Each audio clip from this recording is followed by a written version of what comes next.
चलिए, तो मैं उम्मीद कर रहा हूँ सब कुछ बिल्कुल प्रॉपर सुनाई दे रहा होगा। सो हम लोग स्टार्ट करते हैं आज का सेशन। बेसिकली इस सेशन के अंदर जस्ट अ सेकेंड। बेसिकली एक बार आप लोग मुझे बताइए कि लास्ट क्लास के अंदर हम लोगों ने क्या डिस्कस किया था। एक बार आप लोग मुझे बता दीजिए लास्ट क्लास के अंदर हम लोगों ने क्या डिस्कस किया था। लास्ट क्लास का जो टॉपिक था वो हमारा क्या था, एक बार सभी स्टूडेंट्स मुझे बता दो।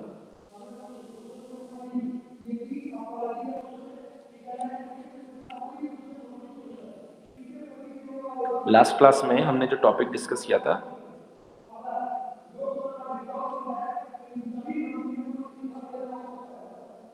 एक बार मुझे बता दीजिए लास्ट क्लास का टॉपिक क्या था। सो उसके बाद में हम लोग मूव करते हैं आगे। जहाँ तक मुझे आइडिया है हम लोग बात कर रहे थे गियर के बारे में। अब गियर में लास्ट हम लोगों ने क्या डिस्कस किया था।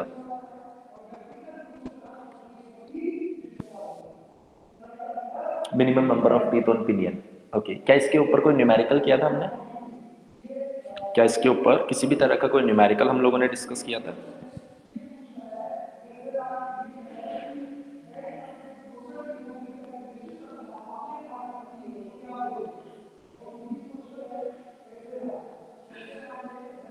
नहीं। सो स्टार्ट करते हैं हम लोग। जो लास्ट क्लास में हम लोगों ने क्वेश्चंस टॉपिक जो डिस्कस किया था उसके न्यूमेरिकल के ऊपर हम स्टार्ट करेंगे आज। थोड़ा सा टेक्निकल इशू की वजह से मेरा वीडियो नहीं चल पाएगा इसके अंदर, लेकिन ऑडियो प्रॉपर दिखाई देगा, स्क्रीन आपको प्रॉपर दिखाई देगी। ठीक है। सो अगर मैं बात करूं एक बेसिक न्यूमेरिकल के ऊपर, ऐसा मान लेते हैं कि मान लीजिए आपको दिया गया number of teeth, gear ratio अगर आपके पास में दिया गया लेटर सपोज 3। मान लेते हैं जो प्रेशर एंगल आपको दिया गया है वो अगर 20 डिग्री है। अगर हमसे पूछा जा रहा है addendum of pinion and addendum of gear, ये दोनों इक्वल्स टू आपके पास में 1 है।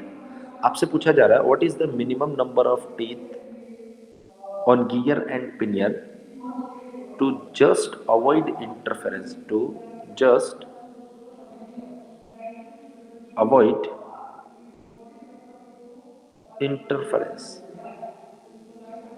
सो जब भी आपके पास में टर्म आ जाता है टू जस्ट अवॉइड इंटरफेरेंस, तो आपके लिए आप लोगों को मैंने यहाँ पर कुछ बेसिक फार्मूलाज बताया है। अगर मैं बात करूँ बेसिक फार्मूलाज का, तो जो सबसे पहला फार्मूला है कैपिटल टी मिनिमम का। अगर मैं बात करूँ कैपिटल टी मिनिमम का, तो ये कैपिटल टी मिनिमम का जो फार्मूला है ये बेसिकली आपको बताया था 2Ag divide by root over 1 plus 1/g 1/g plus 2 sine square 5 -1। ये बेसिकली फॉर्मूला मैंने आपको डिराइव करवाया था, और इसी तरीके का एक और फॉर्मूला मैंने आपको डिराइव करवाया था, अगर आपको याद है तो लास्ट क्लास में।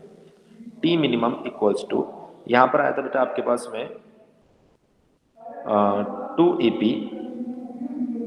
Divide by root over 1 plus g plus 2 sine square 5 -1। आपको ये चीज़ इंश्योर करनी है कि जो -1 है रूट से बाहर दिया गया है। ऐसे में अगर हम लोग फाइंड करते हैं कैपिटल टी मिनिमम, तो ये जो कैपिटल टी मिनिमम है बेटा, इसके अंदर अगर मैं वैल्यू पुट करता हूं तो Ag की वैल्यू आपको दी गई है 1। सिमिलरली अगर आप बात करेंगे यहाँ पर रूट ओवर 1 प्लस जी की वैल्यू दी गई है आपको 3 प्लस 2, यहाँ पर बन जाएगा बेटा आपके पास में साइन स्क्वायर 20 डिग्री -1। देखिए मैथमेटिकली मैं ये वैल्यू आपसे कैलकुलेट भी करवा सकता हूँ, लेकिन मेरे पास में ये वैल्यू ऑलरेडी कैलकुलेटेड है। ये जो वैल्यू है मेरे पास में ऑलरेडी कैलकुलेटेड है। तो अगर मैं बात करूँ इस वैल्यू की, तो ये वैल्यू मेरे पास में ऑलमोस्ट आएगा 44.94। आप कैलकुलेटर से इस वैल्यू को कैलकुलेट करके भी देख सकते हैं। जब ये वैल्यू हमारे पास में 44.94 आएगा, तो ऐसी कंडीशन में सबसे पहला पॉइंट हमारे दिमाग में आता है कि सर नंबर ऑफ टीथ अगर मैं देख पा रहा हूँ, तो नंबर ऑफ टीथ जो है बेसिकली ये तो इंटीजर होना चाहिए। अगर ये इंटीजर होना चाहिए तो इसकी वैल्यू जो कंसीडर की जाएगी वो की जाएगी 45। सो पहला इंपॉर्टेंट पॉइंट, अगर आपके पास में 44.94 दिया गया है या इवन अगर आपके पास में 44.05 भी होता तो भी आपको इस चीज को ध्यान रखना है कि यहाँ पर जो नंबर ऑफ टीथ दिए गए हैं वो कभी भी इससे कम नहीं हो सकते। नंबर ऑफ टीथ जो है वो हमेशा इससे ज्यादा ही होंगे, कम नहीं हो सकते। इसलिए अगर 44.05 हो या 44.94 हो, दोनों ही कंडीशन में आपको यहाँ पर मैक्सिमम इंटीजर लेना है विच इज 45। सो आपको पहला पॉइंट समझ में आ गया होगा कि नंबर ऑफ टीथ जो है यहाँ पर 45 कंसिडर किए जाएंगे। आगे देखिए, सिमिलरली अगर इस तरीके से अगर आप बात करें टी मिनिमम के लिए, अगर आप बात करें बेटा टी मिनिमम के लिए, तो सेम यहाँ पर आप पुट करेंगे 2 times of A P divided by root over 1 plus 3 plus 2 sine square 20 degree minus 1, sine square 20 degree minus 1। अगर आप इसको सॉल्व करते हैं बेटा तो ये वैल्यू जो आएगी ये आएगी 3.03। क्योंकि ये एक स्टैंडर्ड क्वेश्चन है इसलिए मेरे पास में डेटा अवेलेबल है, आपको ज़्यादा मेहनत करने की ज़रूरत नहीं है। लेकिन मैं आप सभी लोगों से रिक्वेस्ट करूँगा कि आप जब इसको वापस देखिए क्वेश्चन को तो आप खुद से एक बार इन डेटाओं को सॉल्व करें। इन डेटास को अगर आप खुद से सॉल्व करेंगे तो डेफिनेटली आपको कैलकुलेशन के बारे में थोड़ा सा आइडिया लगेगा, किस तरीके से इन चीज़ों को सॉल्व किया जाता है वो भी आपको समझ में आने लगेगा। सो कैपिटल टी मिनिमम और स्मॉल टी मिनिमम जो है वो आप लोगों को यहाँ पर समझ में आ गया होगा किस तरीके से इन्हें करना है। अब अगर मैं बात करूँ यहाँ पर मेन पॉइंट, ये क्वेश्चन हम लोगों ने क्यों डिस्कस किया है। सो बेसिकली ये क्वेश्चन जो है हम लोगों ने यहाँ पर इसलिए डिस्कस किया है क्योंकि यहाँ पर न्यूमेरिकली अगर आप टी मिनिमम की बात करेंगे तो ये आएगा आपके पास में 45। स्मॉल टी मिनिमम की अगर आप बात करेंगे तो ये आएगा आपके पास में 4। गियर रेशियो का एक फॉर्मूला बेटा आपको बताया गया था और ये गियर रेशियो का जो फॉर्मूला है वो था आपका T divide by small T. Sir ये कैपिटल टी किसको बताता है? मैंने आपको बताया था capital T is number of teeth on gear. Similarly small T क्या बताएगा? नंबर ऑफ टीथ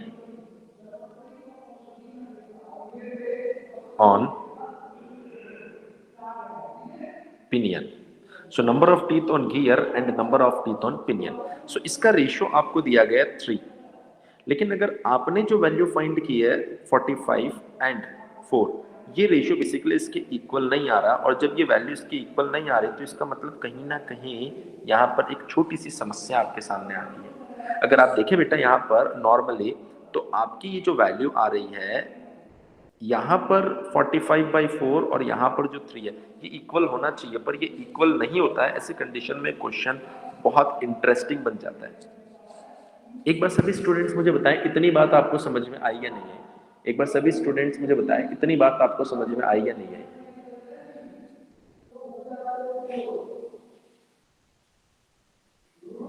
अच्छा, आज कुछ नया नहीं लग रहा है? ऐसा पहले सिर्फ ऐसा मेरे साथ होता था कि मैं आप लोगों को देख नहीं पाता था और सिर्फ कैमरा को देख कर पढ़ाता था, लेकिन आज मुझे ऐसा लग रहा है कि आपके साथ भी सेम हो रहा है। आप मुझे नहीं देख पा रहे हो, सिर्फ स्क्रीन को देख कर पढ़ रहे हो। सो फोकस करते हैं थोड़ा सा आगे। कैपिटल टी की जो वैल्यू आ रही है बेटा वो 45 आ रही है और स्मॉल टी की जो वैल्यू आ रही है वो आपके पास में 4 आ रही है। अब यहाँ पर ऐसे कंडीशन में आपके पास में 2 चॉइस होती है, या तो आप कैपिटल टी को रेफरेंस माने या फिर आप स्मॉल टी को रेफरेंस माने। जब भी आप कैपिटल टी को रेफरेंस मानते हैं, ऐसे सिचुएशन में जब आप कैपिटल टी को रेफरेंस मानेंगे, जब आप कैपिटल टी को रेफरेंस मानेंगे तो कैपिटल जी जो है वो बनता है आपके पास में टी बाय स्मॉल टी। तो आपने मान लिया कि let's suppose capital T equals to 45, then small T equals to क्या होना चाहिए? Capital T divided by capital G. And what is capital T? It is 45 and what is capital G? It is 3. So small t equals to 15. So first possibility is you can consider number of teeth on pinion equals to 15 and number of teeth on gear equals to 45. In the other hand, if you consider small t equals to 4 Then by the help of this formula, capital T by small t, you can write capital T equals to capital G multiplied by small t. So capital T equals to capital G equals to 3 and small t equals to 4. Then capital T equals to 12. In this observation, you can clearly observe that according to this study or this analysis, you have to make 4 teeth on pinion and 12 teeth on gear. According to this analysis, you have to make 15 teeth on pinion and 45 teeth on gear. But the mathematical analysis of interference, the formula for minimum number of teeth on gear and pinion, this provide an information regarding minimum number of teeth. According to that information, number of teeth on gear must be equal to 45 or greater than 45. You cannot make less than 45 teeth on gear. Similarly, you cannot make less than 4 teeth on pinion. So अगर आप यहाँ पर ध्यान से देखें, अगर बेटा आप यहाँ पर ध्यान से देखें तो आप क्या देख पा रहे हैं कि जो पहला एनालिसिस है उसको अगर हम लोग फॉलो करें तो उसके अंदर दिया गया है कि नंबर ऑफ टीथ जो है पिनियन के ऊपर वो 15 है। आपने बोला तो 4 से कम नहीं होने चाहिए, तो आपने कहा सर 15 है, 4 से ज़्यादा है। Number of teeth on gear 45, आपने कहा तो 45 से कम नहीं होना चाहिए, आप देख रहे हैं 45 ही है। तो यहाँ पर ये जो एनालिसिस है या ये जो इन्फॉर्मेशन है ये बड़ी मज़ेदार इन्फॉर्मेशन है, या बोल सकते हो कि ये आपके जो पैरामीटर्स है उनको बिल्कुल सेटिस्फाइड करती है। लेकिन अगर आप यहाँ देखें तो आपने कहा सर पिनियन पर 4 से कम टीथ नहीं है, ये बात तो ठीक है, लेकिन अगर गियर को देखेंगे तो उसके ऊपर तो 45 टीथ होने चाहिए, लेकिन यहाँ पर सिर्फ 12 टीथ है।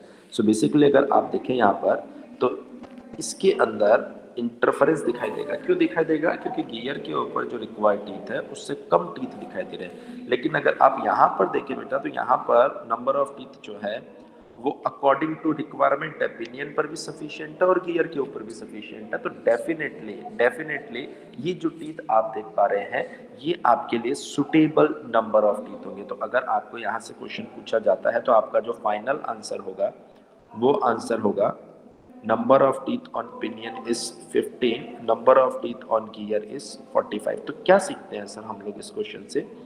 हमें इस क्वेश्चन से ये सीखने को मिला कि जो बेसिकली इस तरह की प्रॉब्लम आपके सामने आती है तो वहां पर गियर के ऊपर अगर आप नंबर ऑफ टीथ को कैलकुलेट करते हैं, गियर के ऊपर जो टीथ आपके पास में आ रहे हैं अगर आप उसे सेव करते हैं, देखिए गियर को रेफरेंस लिया ना बेटा आपने यहाँ पर, सो गियर को अगर आप सेव करने जाएंगे तो पिनियन जो है वो ऑटोमेटिकली सेव हो जाएगा। देखो ऑटोमेटिकली सेव हो गया। इसी तरीके से अगर आप पिनियन को सेव करने जाते हैं तो गियर ऑटोमेटिकली सेव नहीं हो रहा है। तो आपको ये बात समझ में आ गई होगी कि जब भी इस तरह की प्रॉब्लम आती है तो ब्लाइंडली ये जो आंसर आ रहा है ना 45 एंड 4, इसको मार्क नहीं करना है, गियर रेशो को भी देखना है और गियर रेशो के अकॉर्डिंग ये वैल्यूज बदल जाएगी। अगर ये वैल्यूज बदल जाएगी तो आपका जो फाइनल आंसर होगा वो ये होगा। मतलब प्रोसीजर ये बोलता है कि सबसे पहले फॉर्मूला अप्लाई करें, फॉर्मूला अप्लाई करके जो भी आपके पास कैपिटल टी और स्मॉल टी आता है, फॉर्मूला अप्लाई करने के बाद जो भी आपके पास कैपिटल टी और स्मॉल टी आता है, ऐसे कंडीशन में आप वहां पर गियर रेशो को चेक करें। अगर गियर रेशो सेटिस्फाइड हो जाता है, अगर गियर रेशो आपका सेटिस्फाइड हो जाता है तो आपका आंसर सही है, नहीं होता है तो इस तरीके का आपको एनालिसिस कंप्लीट करना पड़ेगा, तब जाके आपका फाइनल आंसर आएगा। मतलब गियर को सेव करें, पिनियन अपने आप सेव हो जाएगा। एक बार सभी स्टूडेंट्स बता दीजिए ये पॉइंट आपको क्लियर हुआ या नहीं हुआ? सभी स्टूडेंट्स बता दीजिए बेटा ये पॉइंट आपको क्लियर हुआ या नहीं हुआ? चलिए वेरी गुड। सो स्क्रीनशॉट तो लास्ट में दे देता हूँ जैसे हमेशा देता हूँ, है ना, कोई समस्या होनी नहीं चाहिए उसमें। तो अच्छा मान लीजिए इस क्वेश्चन को मैं थोड़ा सा चेंज कर देता हूँ, क्वेश्चन नंबर 2। इस बार जो गियर रेशो आपको दिया गया है वो है 4, जो नंबर ऑफ टीथ हमें दिए गए हैं, सॉरी वो तो फाइंड करना है स्मॉल टी और capital T. Okay, pressure angle जो है वो है 20 degree. AP addendum of pinion और अडेंडम ऑफ गियर जो है वो है 1। सो हमें ये दो वैल्यूज फाइंड करनी है। इन दोनों वैल्यूज का फॉर्मूला आपको पता है क्या? आप एक बार ट्राई करेंगे आंसर? ये बड़ा अच्छा इंटरेस्टिंग गेट के लिए बहुत ही सुटेबल क्वेश्चन है ये।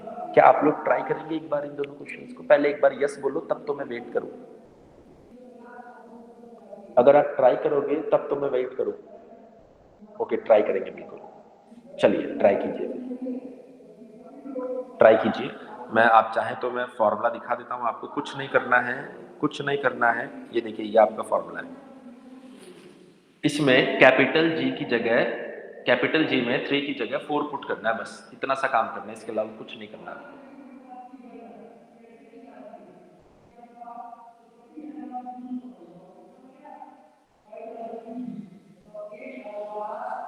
वैल्यूज को पुट कीजिए अच्छे से।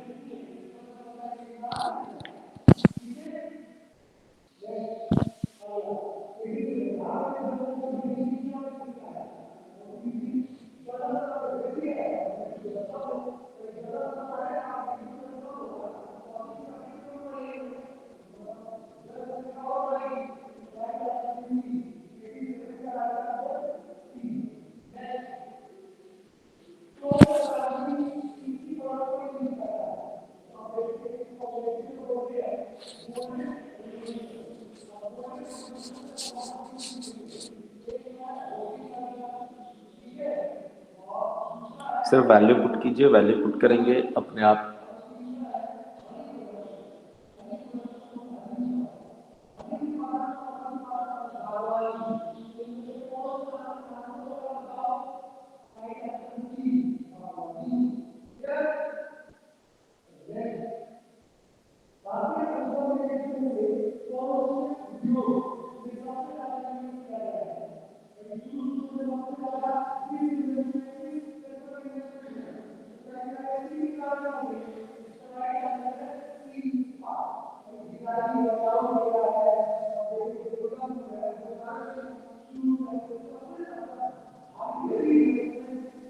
इलेवन 11.98 मतलब 12।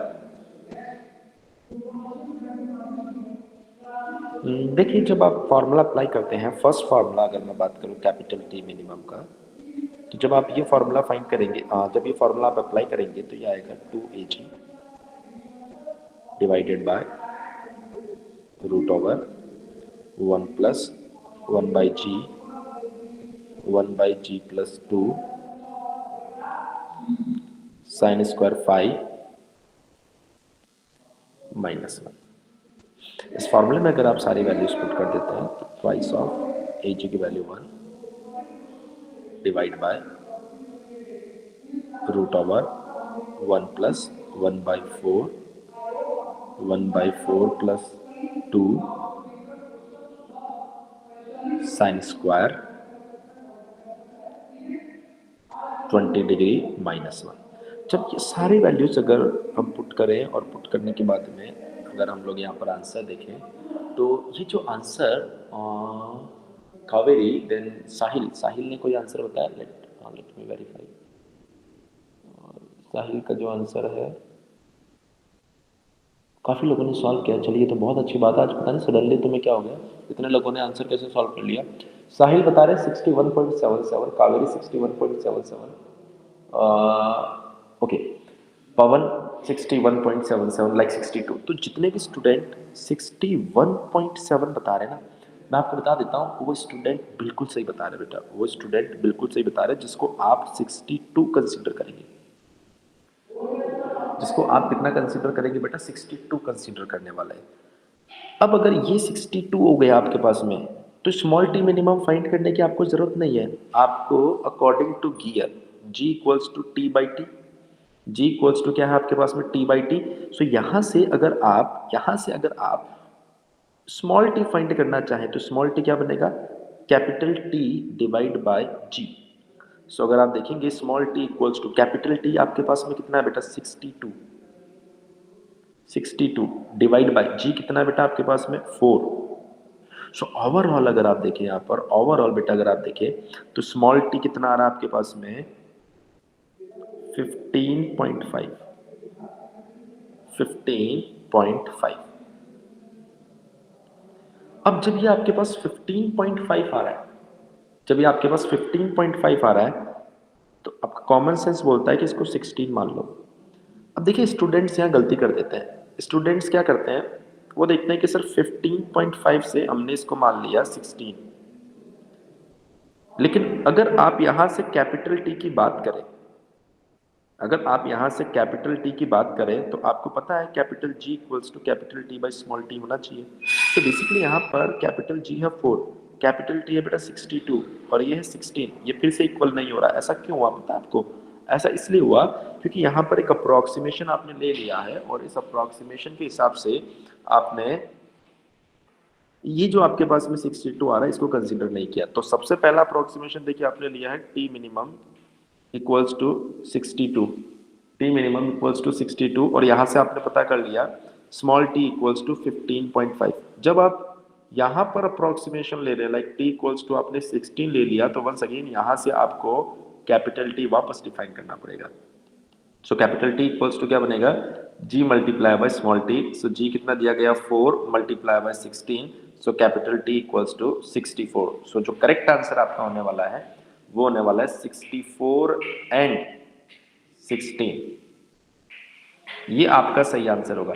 अगर मान लीजिए आप कैपिटल टी की मदद से स्मॉल टी फाइंड कर रहे हैं और अगर वो डायरेक्ट इंटीजर आ जाता है तो बात ही खत्म। लेकिन स्मॉल टी आपके पास इंटीजर नहीं आया है, स्मॉल टी आपके पास में 15.5 फ्रैक्शन में दिखाई दे रहा है, डेसिमल में दिखाई दे रहा है, तो उसको फिर इंटीजर में कन्वर्ट करना पड़ा। अगर उसे फिर इंटीजर में कन्वर्ट करना पड़ेगा तो ऐसे कंडीशन में एक बार फिर से कैपिटल टी को डिफाइन करना पड़ेगा, और जब एक बार फिर से कैपिटल टी को डिफाइन करेंगे तो अब देखो capital T bye small T कितना आ रहा है, 64 बाई 16 इज 4। सब स्टूडेंट्स बोले यस और नो, इतनी बात आपको क्लियर हुई?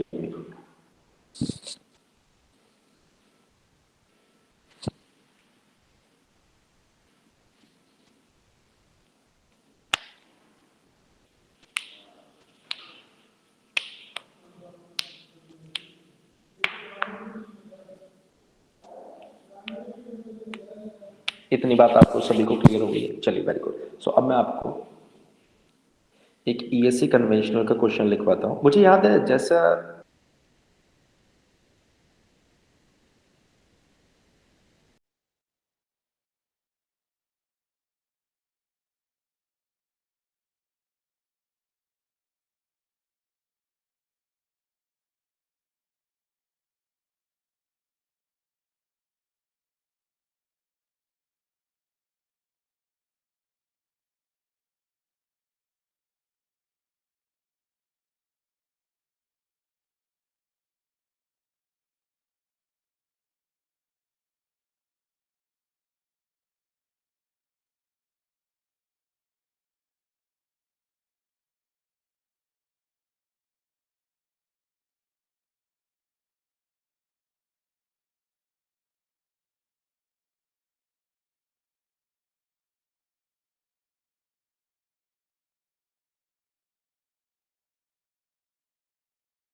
एक बार बताएंगे मेरी आवाज क्लियर आ रही है?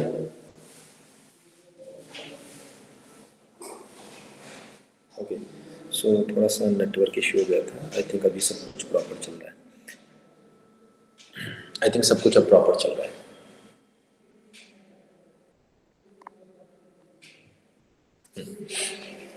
सो हम डिस्कशन कर रहे थे अबाउट ईएससी कन्वेंशनल क्वेश्चंस। क्या मैंने आपको लास्ट क्लास के अंदर कुछ कन्वेंशनल क्वेश्चंस करवाए थे?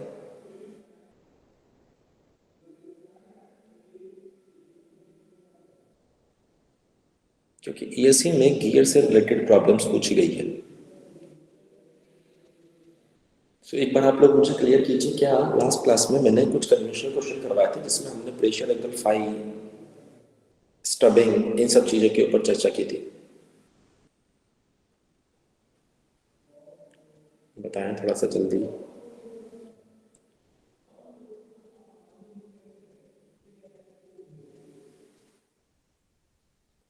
ओके, ठीक है। तो बेसिकली जो मेन पार्ट है आपका गियर का, स्पर गियर का, वो ये सारा पार्ट है जो आपको ध्यान रखना है। अब बेसिकली यहाँ से हम लोग अप्रोच करने वाले हैं गियर ट्रेन के ऊपर। हम लोग यहाँ से अप्रोच करेंगे बेटा गियर ट्रेन के ऊपर। सो गियर से अब आप मूव करने वाले हो गियर ट्रेन पर। सर ये गियर ट्रेन क्या होती है और क्यों होती है, इसके ऊपर भी हम लोग अब थोड़ी सी चर्चा करेंगे। देखिए मैं थोड़ा सा मेंशन कर देता हूँ यहाँ पर, gear trains are generally used for two specific reasons. Number one, for power transmission. For power transmission, when center to center distance, center to center distance is very large. जब सेंटर टू सेंटर डिस्टेंस बहुत ज़्यादा होती है, ऐसे condition में power transmission के लिए आप गियर ट्रेन यूज करेंगे। दूसरा, when specific speed ratio required, जब स्पेसिफिक स्पीड रेशियो की आपको ज़रूरत पड़ती है, ऐसे टाइम पर आप गियर ट्रेन यूज करते हैं। दोनों ही पॉइंट मैं आपको समझाऊंगा, चिंता मत कीजिए। लेकिन सबसे पहले हमें ये देखना है कि गियर ट्रेन जो है उसके अंदर दो टर्मिनोलॉजी यूज होती है। पहली टर्मिनोलॉजी यूज जो होती है उसे बोलते हैं स्पीड रेशियो। ये स्पीड रेशियो क्या होती है? देखिए स्पीड रेशियो का मतलब है speed of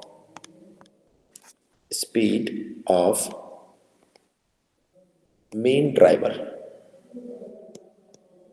speed of main driver divide by speed of main driven. Sir ये ड्राइवर और ड्रिवन कौन होते हैं अभी बताएंगे, चिंता मत कीजिए।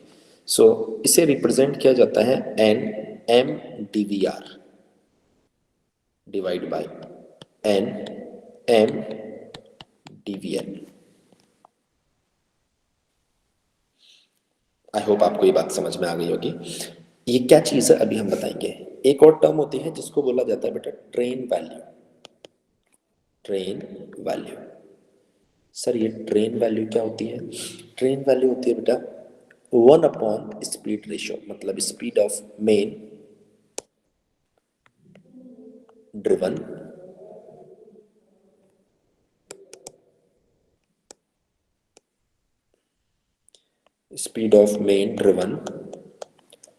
Divide by speed of main driver.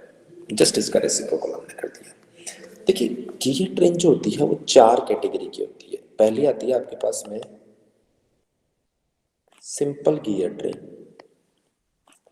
Simple gear train. दूसरी आती है बेटा आपके पास में कंपाउंड,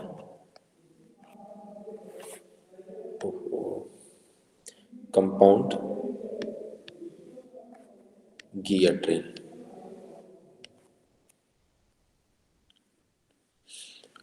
तीसरी आती है आपके पास में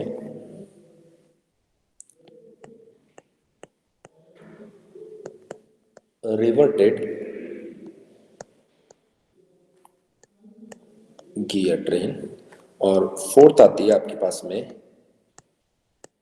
एपिसाइक्लिक, एपिसाइक्लिक गियर ट्रेन। ये 4 टाइप की गियर ट्रेन होती है, जिसमें से अगर हम लोग स्टार्ट करें नंबर 1, 1 नंबर गियर ट्रेन। ये है आपके पास में, थोड़ा सा ब्राइट कलर ले लेते हैं जो यहाँ पर विजिबल हो अच्छे से। 1 नंबर गियर ट्रेन होती है बेटा आपके पास सिंपल गियर ट्रेन।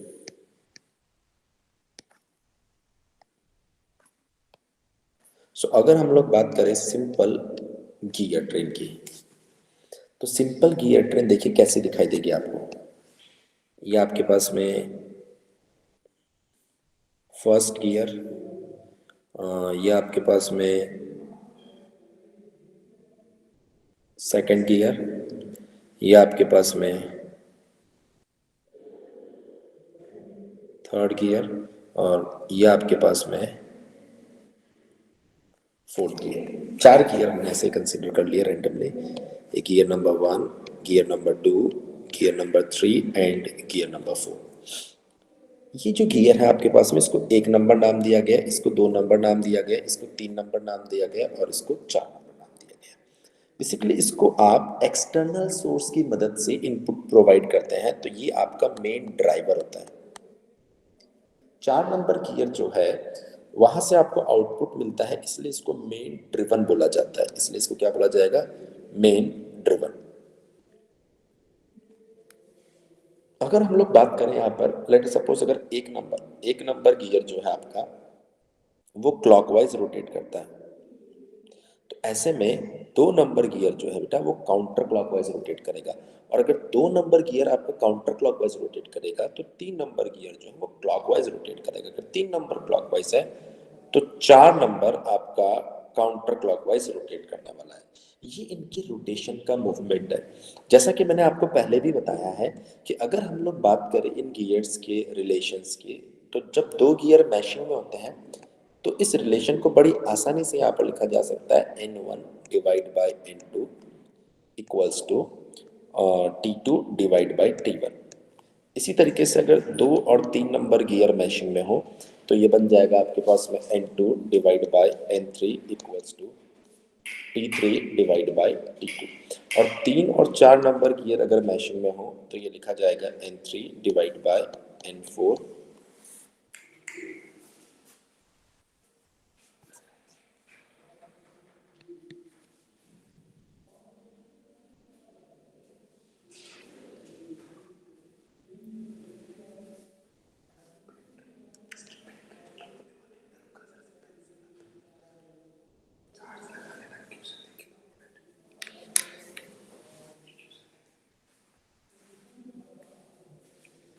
यहाँ पर आप लिख सकते हो T4 डिवाइडेड बाई T3। अच्छा, अगर आप इन तीनों को मल्टीप्लाई कर दो तो N1 N2 multiply by N2 N3 multiply by N3 N4 equals to T2 by T1, T3 by T2, T4 by T3। So देखिए बेटा, ये कैंसिल, ये कैंसिल। यहाँ बचा है N1 बाय, आप देख सकते हैं N1 divide by N4। N1 divide by N4 की अगर आप बात करेंगे तो आप थोड़ा सा इस बात को सुनिए।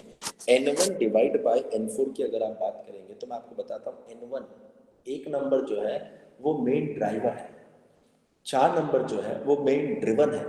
अगर मैं बात करूं एक नंबर मेन ड्राइवर है तो N1 क्या हुआ?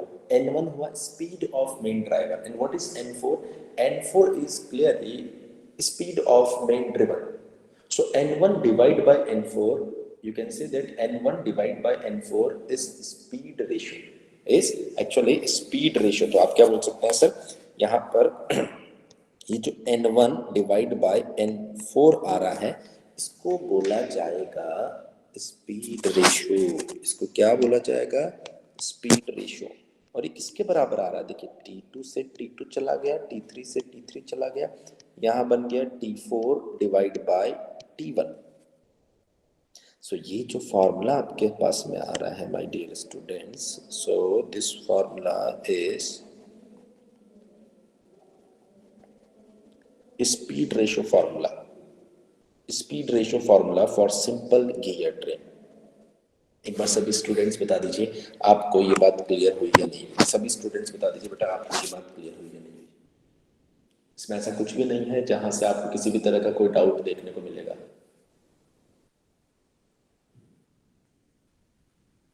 ऐसा कुछ भी नहीं है जहां पर किसी भी तरह का कोई डाउट आपको देखने को मिलेगा।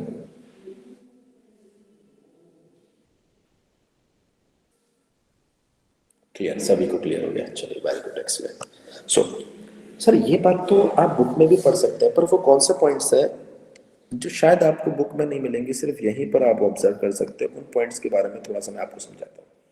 देखिए अगर आप किसी भी बुक को फॉलो करते हैं तो उस बुक के अंदर क्लियरली ये फॉर्मूला देखने को मिल जाएगा, पर जो पॉइंट्स अब मैं आपको बताने वाला हूँ ये पॉइंट्स आपको बुक्स में नहीं मिलेगा। क्या है वो पॉइंट्स? सर स्पीड रेशियो, अगर गियर ट्रेन की मैं बात करूँ तो इसके दो रीजन थे।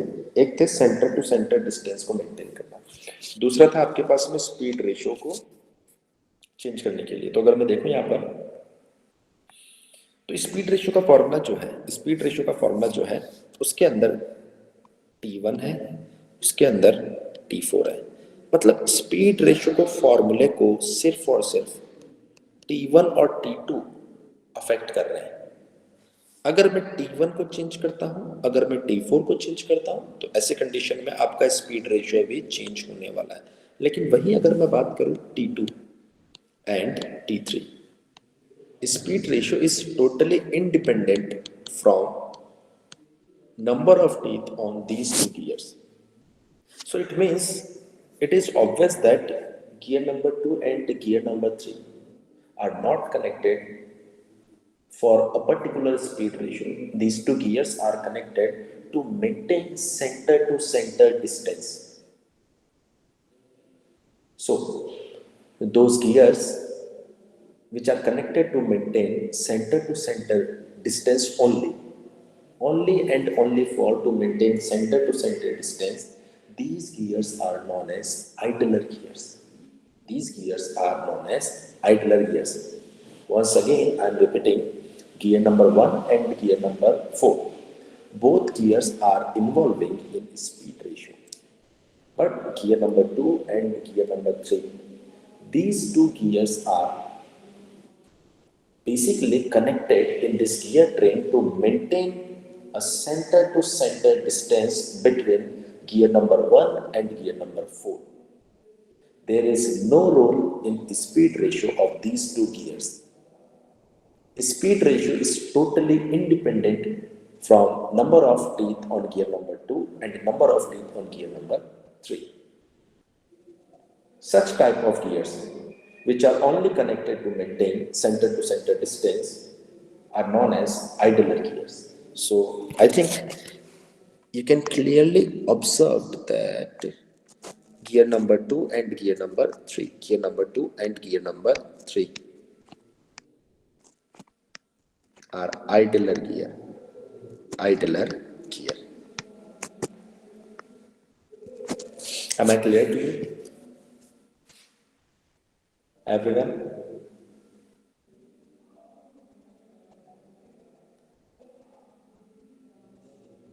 So what is the objective of idler gears?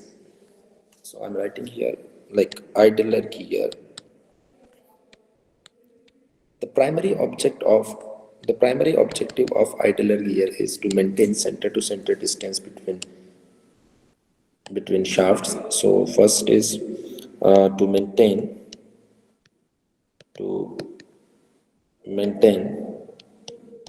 center to center distance, and the secondary objective is to maintain sense of rotation. Just observe with this gear train, if there are two idler gears, if there are two idler gears, so if you provide a rotation to gear number one, the sense of rotation of gear number one is clockwise. If gear number one rotate in clockwise direction, then gear number two rotate in counterclockwise direction. If gear number two rotate in counterclockwise direction, then gear three will be in clockwise direction, and gear four will be in counterclockwise direction. It means if gear number one is in clockwise direction, then gear number four is in counterclockwise direction. Let us assume if there is only one idler gear. So in this case, if you provide clockwise sense to gear number one, then counterclockwise sense for gear number two, then the final main driven will be in clockwise sense. Means main driver clockwise, similarly main driven is also in clockwise. So the secondary purpose of idler gear is to maintain sense of rotation. To maintain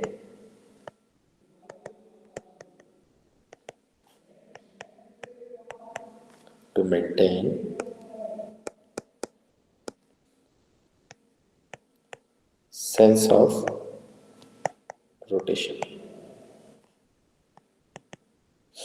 How these gears actually maintain sense of rotation in gear train? I'm writing here, if if number of idler, if number of idler gears are even, if number of idler gears are even, then opposite sense of rotation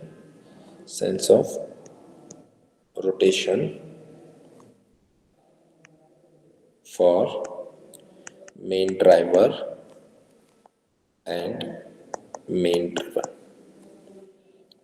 Similarly, if number of idler gear are odd, in this case, same sense of rotation for main driver and main driven. I think सब कुछ बहुत अच्छे से clear हो गया होगा. एक बार सभी स्टूडेंट्स बता दीजिए.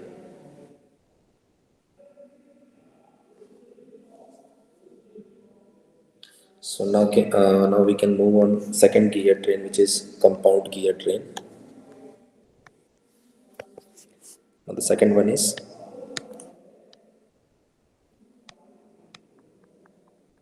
compound gear train.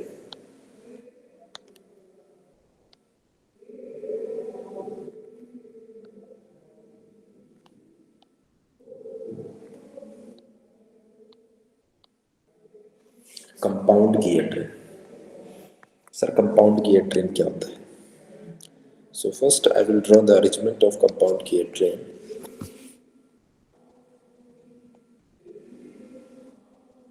First gear, second gear, third gear, fourth gear,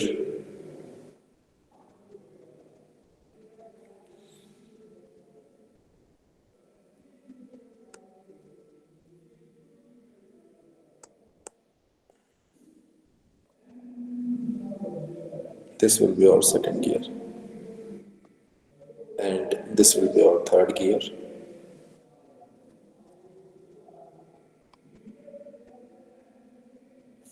Okay. Fourth gear,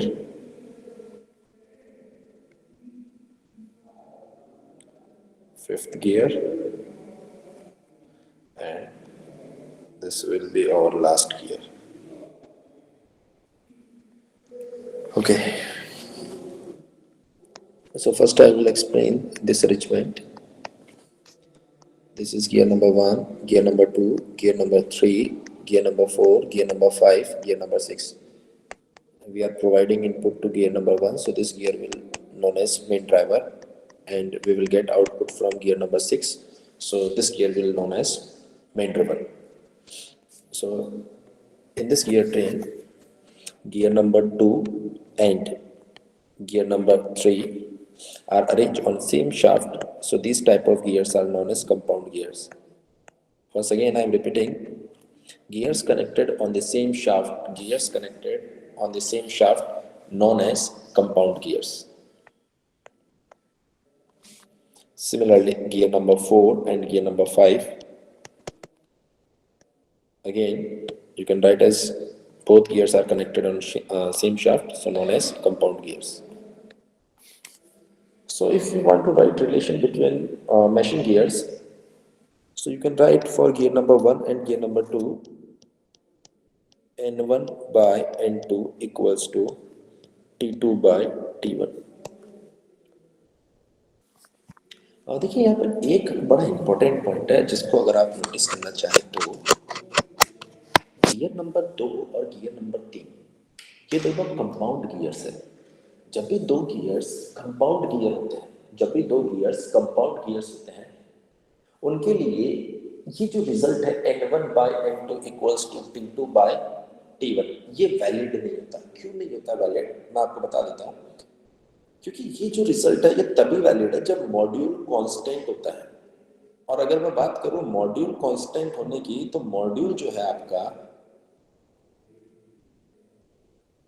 अगर मैं बात करूं बेटा यहाँ पर मॉड्यूल के कांस्टेंट होने की, तो मॉड्यूल जो है वो जब दो गियर मैशिंग में होते हैं ना तभी कांस्टेंट होता है, ऐसे कांस्टेंट नहीं होता। ऐसे आप नहीं बोल सकते हो कि लाइक ये कांस्टेंट है या नहीं है, नहीं।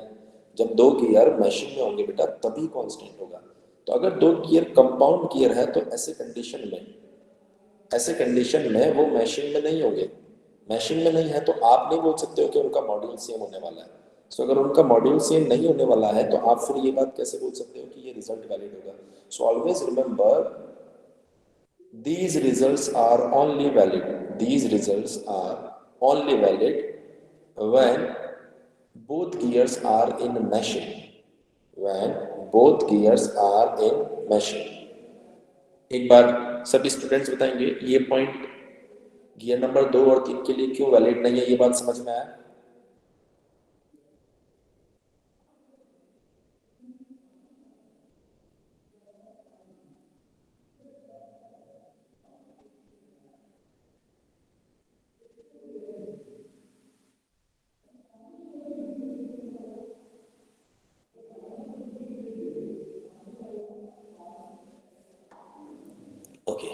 चलिए, very good.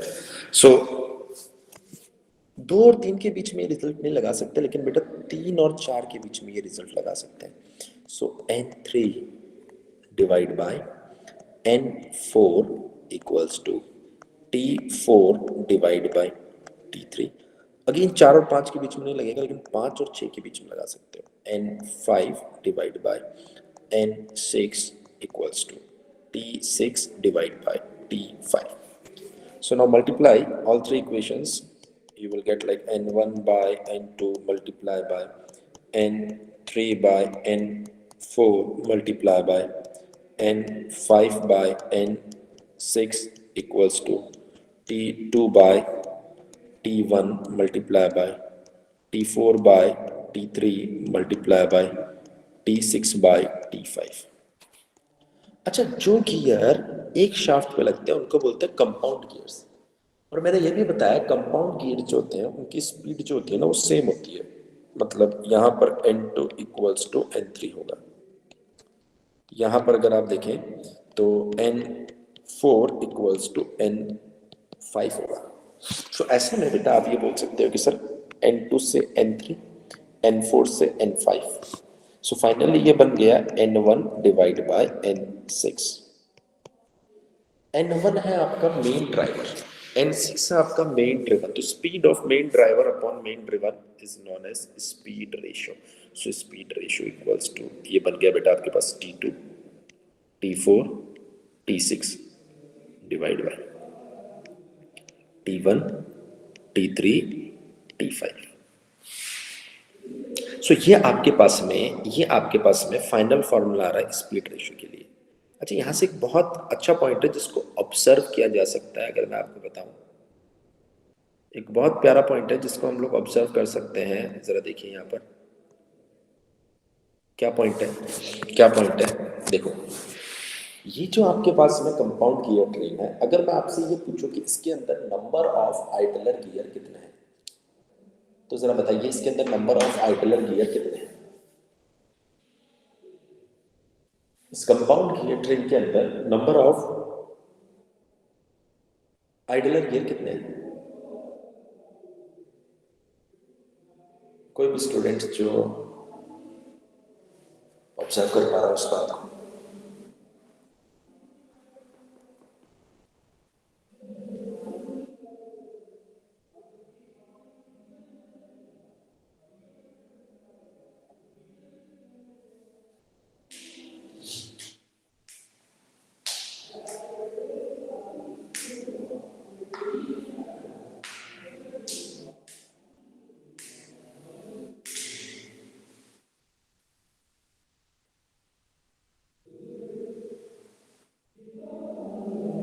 Number of idler gear कितने होने चाहिए।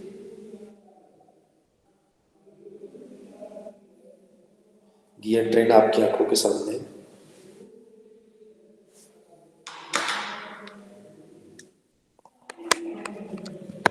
कैसे ऑब्जर्व करना है ये मैंने आपको बता दिया यार। वो गियर जो कि स्पीड रेशियो के फॉर्मूले से गायब हो जाता है, इसका मतलब उसके ऊपर नंबर ऑफ टीथ का, अगर आप देखें यहाँ पर ध्यान से देखिए, गियर नंबर 2 और गियर नंबर 3 को यहाँ पर आइडल क्यों बोला गया है, क्योंकि स्पीड रेशियो में इनका कोई काम नहीं है। लेकिन वहीं अगर आप यहाँ पर देखें, वहीं अगर आप यहाँ पर देखें, 1 से लेकर 6 तक ऐसा कोई भी गियर नहीं है, 1 से लेकर 6 तक ऐसा कोई भी गियर नहीं है जो कि स्पीड रेशियो से गायब हुआ है।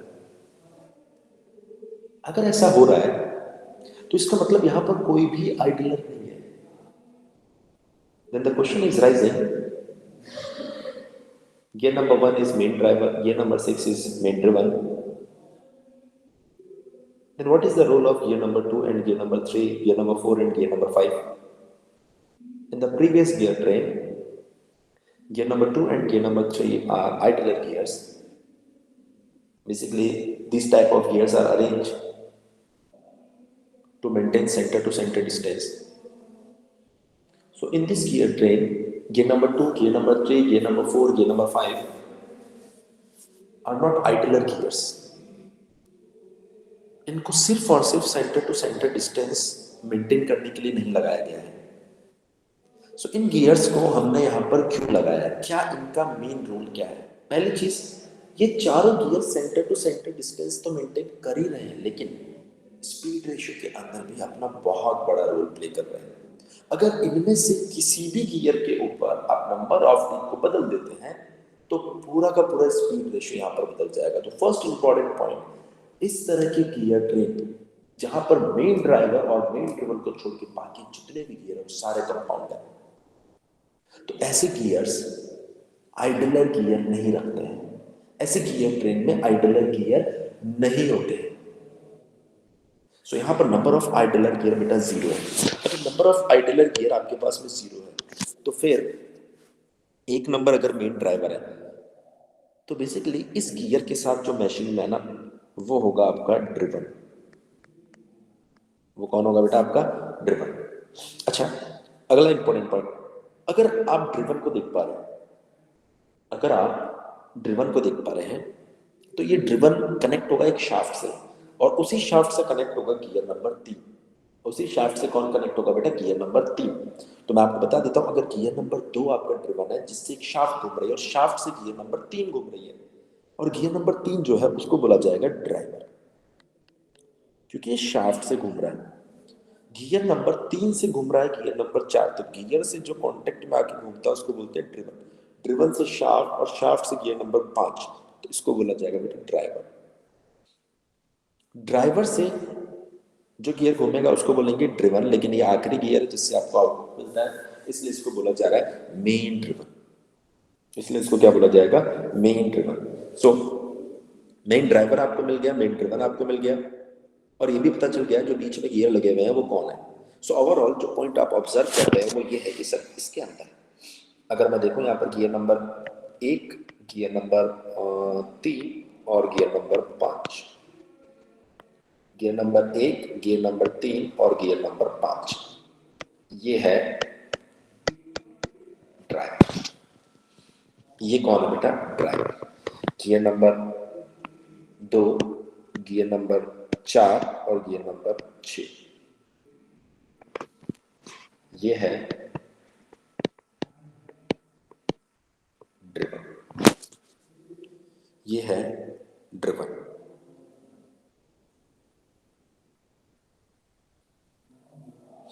चलिए, सो जो पॉइंट आप ऑब्जर्व कर रहे हैं, जो पॉइंट आप ऑब्जर्व कर रहे हैं T2, T4, T6, T2, T4 and T6,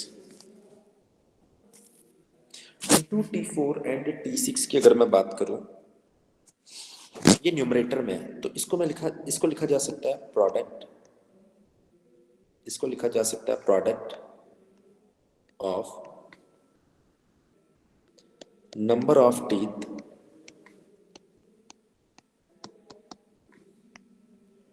on driven divide by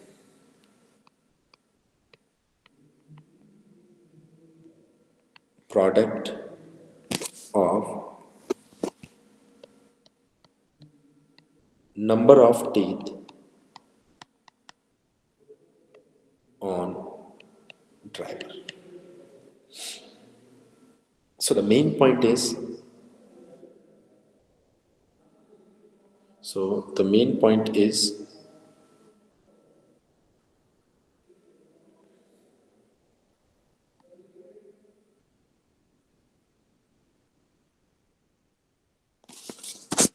ये जो फॉर्मूला है बेटा, ये जो फॉर्मूला आपके पास में है, ये यूनिवर्सल फॉर्मूला है। कैसे यूनिवर्सल फॉर्मूला सर? ये जो आपने पहले वाले गियर ट्रेन देखी थी उसके अंदर T4 कौन है? T4 है आपका ड्रिवन। T1 कौन है? ड्राइवर। पहले वाले गियर ट्रेन में सिर्फ एक ही ड्रिवन था, एक ही ड्राइवर था, इसलिए न्यूमरेटर में सिर्फ एक ही गियर आया और डिनोमिनेटर में भी सिर्फ एक ही गियर आया। लेकिन दूसरी वाले गियर ट्रेन में अगर आप देखेंगे तो उसके अंदर 3 ड्रिवन है, तो न्यूमरेटर में वो सारे ड्रिवन आ गए। 3 ड्राइवर है तो डिनोमिनेटर में वो सारे के सारे ड्राइवर आ गए आपके पास में। सो जो स्पीड रेशियो का फॉर्मूला है वो कुछ ऐसा आपको दिखाई देगा। सो उम्मीद कर रहा हूँ कि ये पॉइंट आपको समझ में आ गया होगा। सभी स्टूडेंट्स एक बार बताएंगे ये पॉइंट आपको क्लियर हुआ या नहीं हुआ? सभी स्टूडेंट्स एक बार बता दीजिए ये पॉइंट आपको क्लियर हुआ या नहीं हुआ?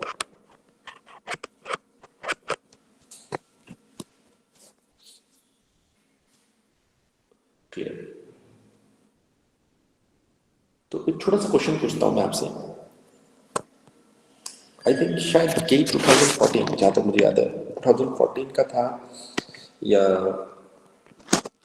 12 का था, इतना मुझे याद नहीं, पर हाँ इस तरह का एक पॉइंट पूछा गया था हमसे। हमें दिया गया था एक gear, gear number 1, gear number 2,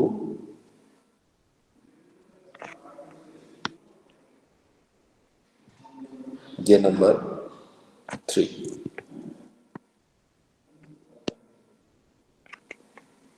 और इसी तरीके से एक और गियर हमें दिया गया था, गियर नंबर 4,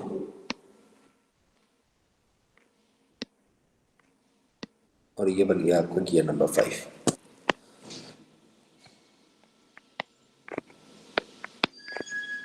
सो अगर मैं बात करूं यहाँ पर इस गियर नंबर 1 की, gear number 2, gear number 3, gear number 4, gear number 5, ये मेन ड्राइवर है, ये आपका मेन ड्रिवन है।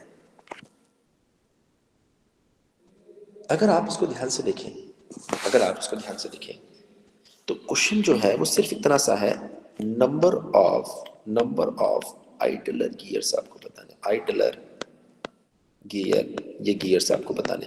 आपको ये बताना है इस क्वेश्चन के अंदर कि कितने ऐसे गियर हैं जिनको आइडलर बोला जा सकता है। सभी स्टूडेंट्स एक बार सोचिए समझिए।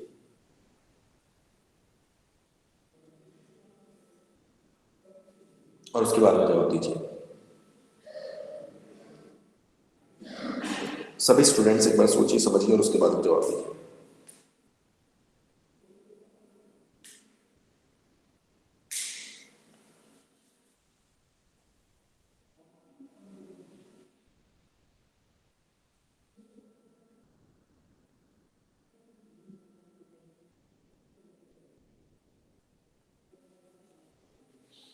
इसमें कितने आइडलर गियर्स आपको दिखाई दे रहे हैं? ओके, साहिल बोल रहे हैं 1, ठीक है। कावेरी अगेन 1, कल्याणी 1। सो 1 आपका बिल्कुल परफेक्ट आंसर भी है। सो अच्छी बात है कि आप लोगों ने बिल्कुल सही जवाब दिया। यहाँ पर मैं फिर भी आपको थोड़ा सा एक्सप्लेन कर देता हूँ।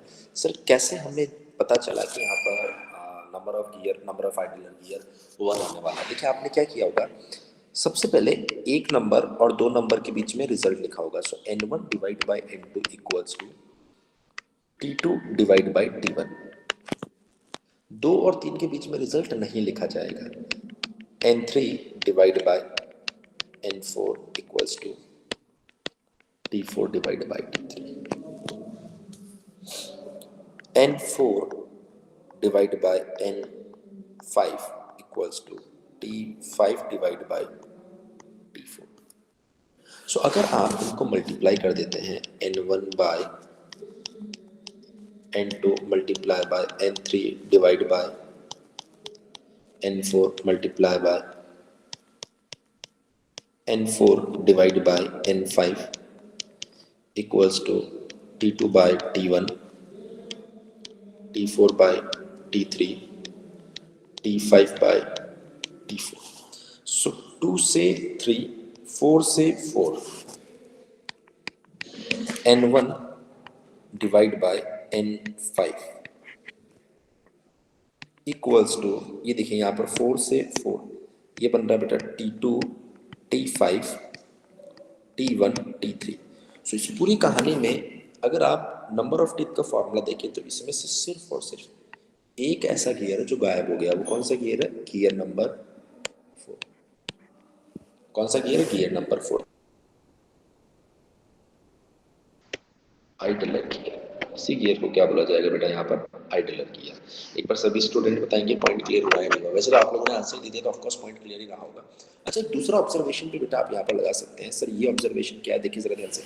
मेन ड्राइवर और मेन ड्रिवन ये तो आइडलर हो नहीं सकते। कंपाउंड गियर्स जो है वो आइडलर नहीं हो सकते। तो जो बचा हुआ गियर है वही आपका क्या होने वाला? आइडलर। तो आप वैसे भी देख सकते हैं कि सर ये गियर आइडलर आने वाला है। सो मैं उम्मीद कर रहा हूँ कि सभी स्टूडेंट्स को ये पॉइंट क्लियर हो गया होगा।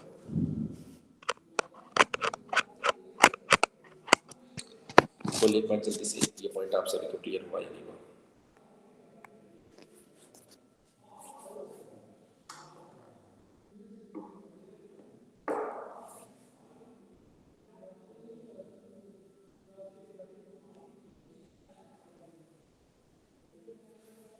Okay, very good.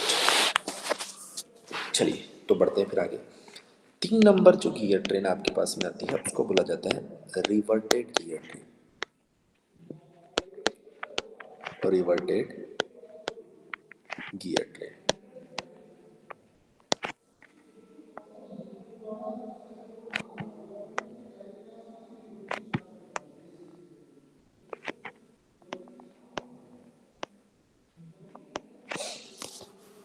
Reverted gear train. So अगर मैं बात करूं रिवर्टेड गियर ट्रेन की, अगर मैं बात करूं यहाँ पर रिवर्टेड गियर ट्रेन। तो सर ये रिवर्टेड गियर ट्रेन का क्या चक्कर है? देखिए ज़रा यहाँ पर ध्यान से। सबसे पहले इसके लिए कुछ इंपॉर्टेंट स्टेटमेंट्स मैं आपको देता हूँ। वो क्या है इंपॉर्टेंट स्टेटमेंट्स? देखिए सबसे पहले it is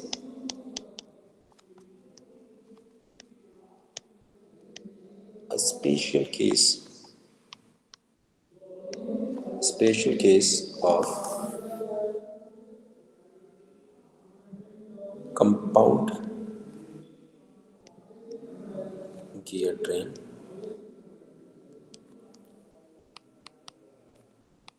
in which main driver and main driven are coaxial,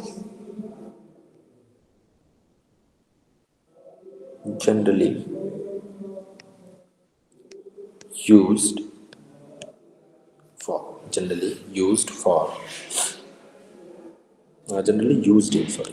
generally used in wrist watches।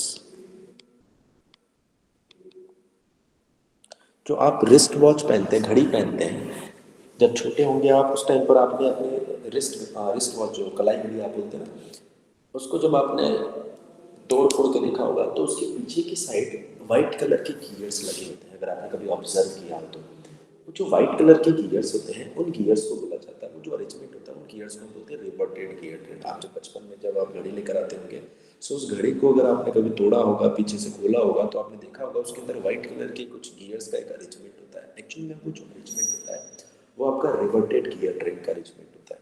So daily life में भी आप इन सब चीज़ों को देखते हैं। अभी मैं आपको वो अरेंजमेंट दिखाता हूँ, वो अरेंजमेंट कैसा होता है। देखिए एक गियर है आपके पास में यहाँ पर, ये रहा। ये इस शाफ्ट के ऊपर, जिसके ऊपर आपने बेसिकली इस गियर को लगाया है, ये इसका एक्सेस, एक शाफ्ट ये आ गई, इसके ऊपर भी मैंने एक गियर और लगा दिया कुछ ऐसा,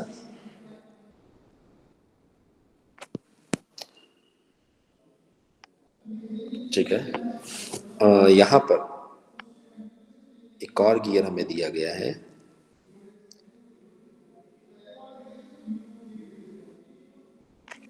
क्या हो गया, पहले यहाँ पर हम एक शाफ्ट बनाते हैं, ज़्यादा बढ़िया रहेगा।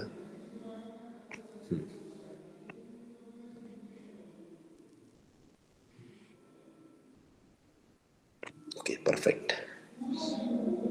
इसी तरीके से यहाँ पर एक गियर बना लेते हैं। Okay perfect.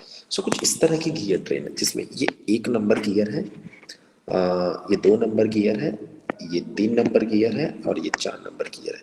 सो ये आपका मेन ड्राइवर है 1 नंबर। ऑफ कोर्स ये क्या होने वाला है, आपका मेन ड्रिवन होने वाला है। ये मेन ड्राइवर और ये मेन ड्रिवन।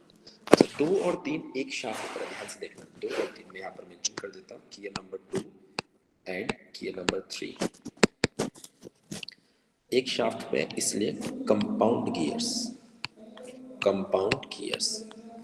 मैं आपको बता देता हूँ gear number 1 and gear number 4 ये आपका एक शाफ्ट पर नहीं है, इसलिए इनको बोला जाएगा कोएक्सियल। ये एक एक्सिस पर है, कोएक्सियल गियर्स।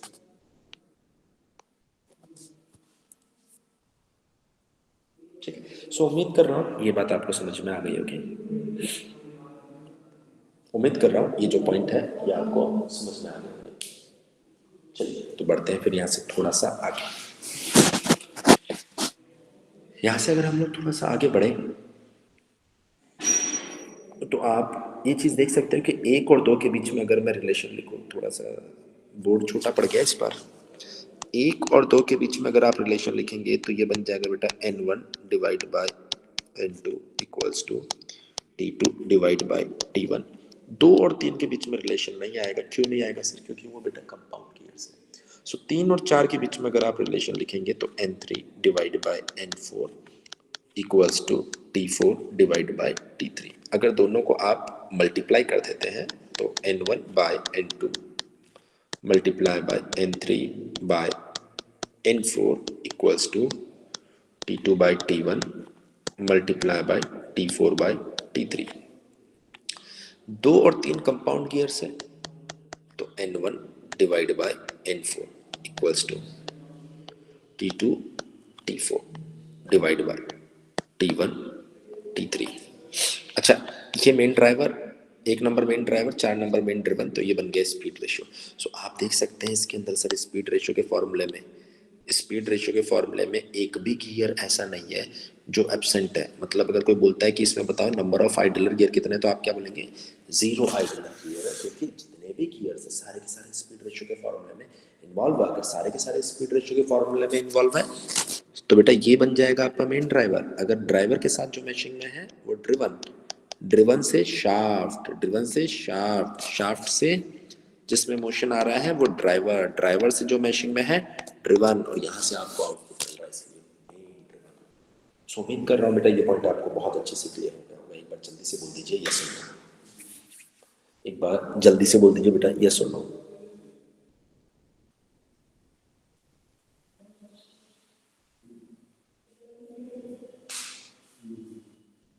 अच्छा, एक और पॉइंट है जिसको आप ऑब्जर्व कर सकते हो, एक और पॉइंट है बेटा जिसको आप ऑब्जर्व कर सकते हो सर, वो क्या है, देखिए ये जो डिस्टेंस है और ये जो डिस्टेंस आप देख पा रहे हो, दोनों डिस्टेंस इक्वल है।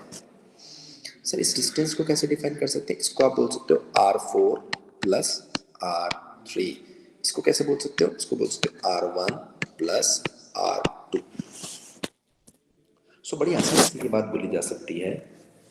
कैसे बोली जा सकती है सर ये बात, ये हम बोल सकते हैं R1 plus R2 equals to R3 plus R4, R1 plus R2 equals to R3 plus R4। देखिए इसी स्टेटमेंट को थोड़ा सा आगे लेके चलते हैं, R1 plus R2 equals to R3 plus R4, R3 plus R4। अच्छा, मॉड्यूल का जो फॉर्मूला होता है वो क्या होता है, वो होता है बेटा D by T. So D को आप क्या लिख सकते हो, 2R by T. So R equals to क्या बन जाएगा, MT/2, MT/2। अच्छा, अगर ये आपके पास में 1 और 2 मैशिंग में है तो इनका मॉड्यूल सेम रहेगा, MT1/2 plus MT2/2 equals to 3 और 4 मैशिंग में है, so you can write as M-T3 divide by 2 plus M-T4 divide by 2। 2 से 2 कैंसिल आउट हो गया, M यहाँ से कॉमन आ जाएगा, so MT1 plus T2 equals to M-T3 plus T4। So I hope this statement is very crystal clear to everyone.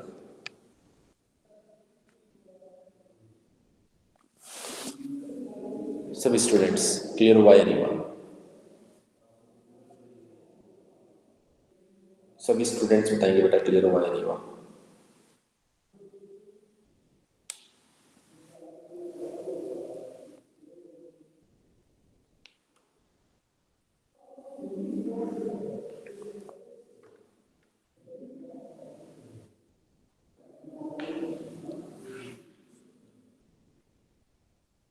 Okay clear. अच्छा, एक बड़ा प्यारा क्वेश्चन है जो मैं आपको दे सकता हूँ,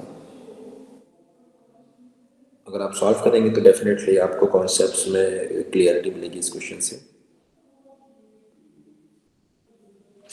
ईएससी 2004 के अंदर हमसे ये क्वेश्चन पूछा गया था। सो ईएससी का कन्वेंशन, ईएससी के क्वेश्चंस जो है वहाँ से कहीं ना कहीं आपके कॉन्सेप्ट्स में आपको क्लियरिटी मिलने वाली है। तो ईएससी 2004 में ये क्वेश्चन हमसे पूछा गया था। मैं क्वेश्चन पहले मेंशन कर देता हूँ। आपको दिया गया यहाँ पर एक गियर ट्रेन रिवर्टेड टाइप की, जिसमें एक गियर आपके पास अवेलेबल है, ये शाफ्ट है,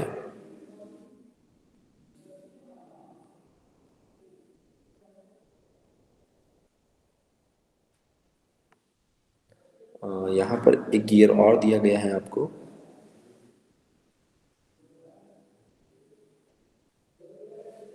यहाँ पर ये इसकी shaft,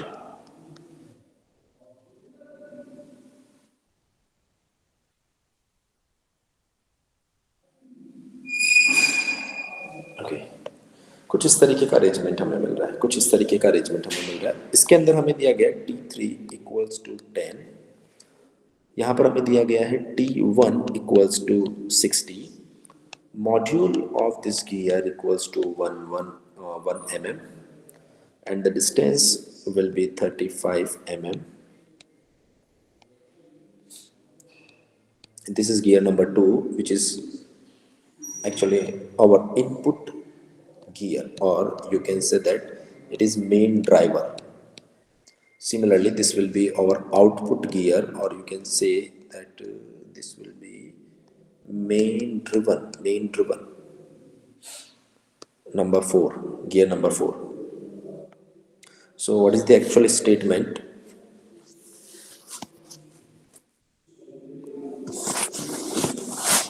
So what is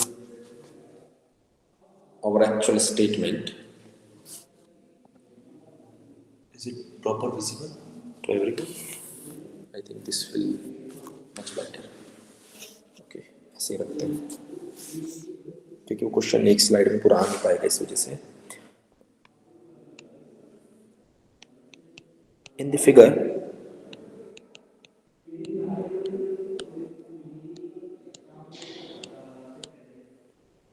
shown above, if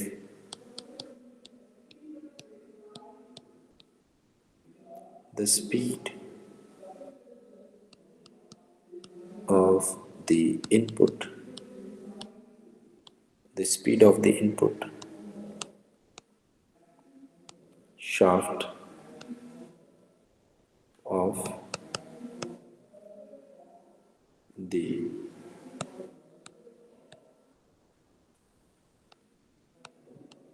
spur gear train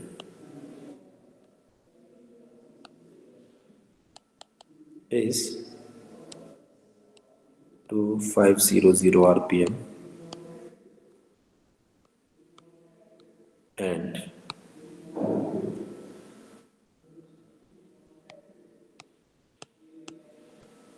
the speed of the output shaft is 100 rpm. What is the module? What is the module of gear 4? So बहुत अच्छा question है. अगर आप देखें तो आई थिंक ऑलमोस्ट सारा data मैंने यहाँ पर लिख दिया है. फिर भी मैं वेरीफाई कर देता हूँ यहाँ पर. Okay, T3 T4, okay, almost सारा डेटा मैंने आपको दे दिया. आप लोग ट्राई करना चाहेंगे एक बार क्वेश्चन को? एक बार बताएं सर, क्वेश्चन को ट्राई करना चाहेंगे? तब तो मैं वेट करूँ, अदरवाइज मैं सॉल्व कर देता हूँ क्वेश्चन को. ओके, डेफिनेटली ट्राई कीजिए. तो मैं आपको 3 मिनट प्रोवाइड करता हूँ. After 3 minutes I will solve this question.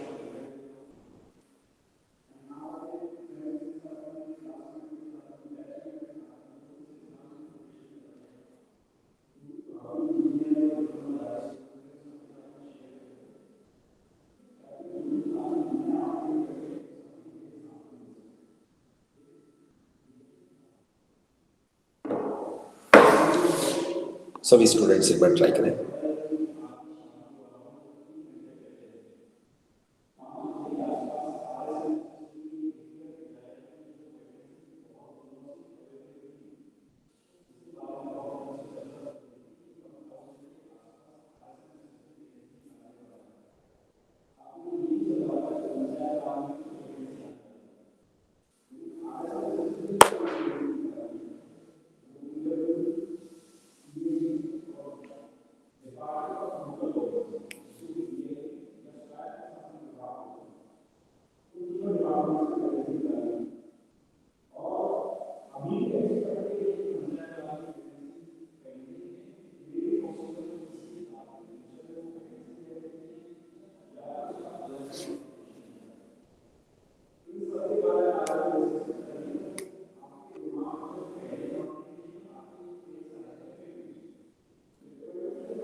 One. देखते हैं पवन। गियर नंबर 4 के लिए पूछा और गियर नंबर 1 के लिए मॉड्यूल आपको दिया गया है, विच इज 1।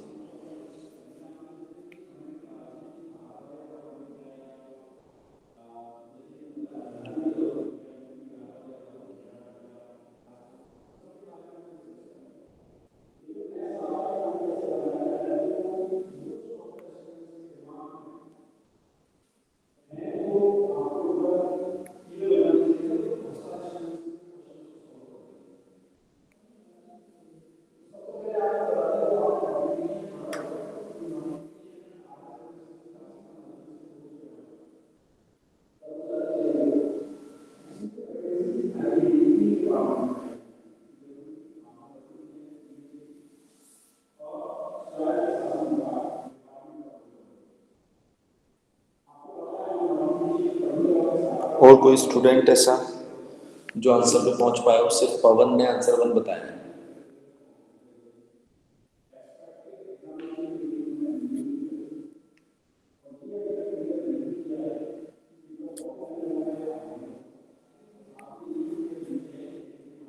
और कोई ऐसा स्टूडेंट?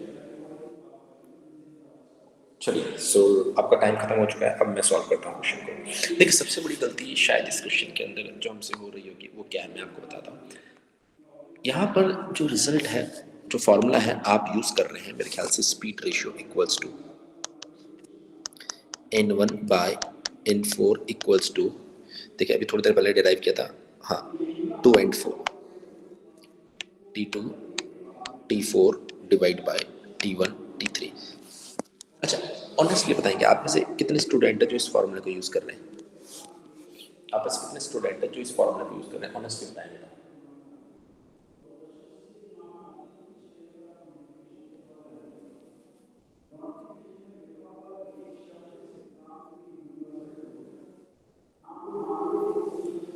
ऑनेस्टली बताएंगे आप में से कितने ऐसे स्टूडेंट है जो इस फॉर्मूले को यूज कर रहे हैं?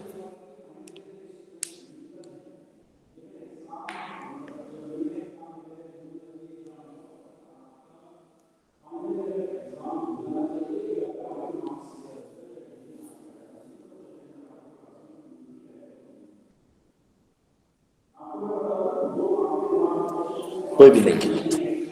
ये फॉर्मूला आप यूज नहीं कर सकते बेटा। क्यों यूज नहीं कर सकते? क्योंकि यहाँ पर जब आपने ये यूज किया था, यहाँ पर नंबरिंग कुछ और थी, उसने सिर्फ नंबरिंग का गेम खेला। सो हमें क्या करना चाहिए सर? ऐसे में आपको सबसे पहले जाना चाहिए बेटा मेन ड्राइवर के ऊपर, मेन ड्राइवर के पास। ड्राइवर के साथ जो मैशिंग में होगा उसको बोलेंगे ड्रिवन। ड्रिवन से शाफ्ट, शाफ्ट से जिसको मोशन मिल रहा है उसको बोलेंगे बेटा ड्राइवर। ड्राइवर से जो मैशिंग में होगा उसको बोलेंगे ड्रिवन। और ये आखिरी है, इसलिए मेन ड्रिवन। इसलिए क्या बोला जाएगा इसे? Main driven. सो बेसिकली अगर मैं बात करूं स्पीड रेशियो, तो स्पीड रेशियो होता है speed of main driver. Main driver कौन है बेटा? यहाँ पर 2 नंबर, और मेन ड्रिवन कौन? 4 नंबर। तो आपका फॉर्मूला बनना चाहिए n2 बाय n4, पहला इंपॉर्टेंट।